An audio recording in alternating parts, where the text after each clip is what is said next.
നിലവിലെ വിഷയം നമ്മുടെ ഡബ്സി തന്നെയാണ്. ഇല്ലുമിനാറ്റി സോങ് ഏത് സമയത്ത് കേട്ടാലും നമ്മുടെ തോളെങ്കിലും അനക്കും.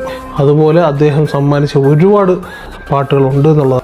മാർക്കോ എന്ന് പറയുന്ന ഫിലിമിൽ ബ്ലഡ് എന്ന് പറയുന്നൊരു സോങ്, അത് ഡബ്സിയാണ് ആദ്യമേ പാടിയത്.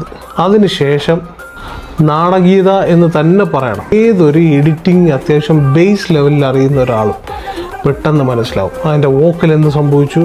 സൗണ്ട് എഞ്ചിനീയേഴ്സ് പുറത്തേക്ക് വരണം, അവർ തുറന്നു പറയണം. നിങ്ങൾക്കത് കേട്ടാൽ മനസ്സിലാകും. ഡബ്സിയുടെ സോങ് കേട്ടാൽ തന്നെ മനസ്സിലാകും അതിൻ്റെ അകത്ത് എന്താണ് ടെക്നിക്കൽ എറർ സംഭവിച്ചിട്ടുള്ളത്.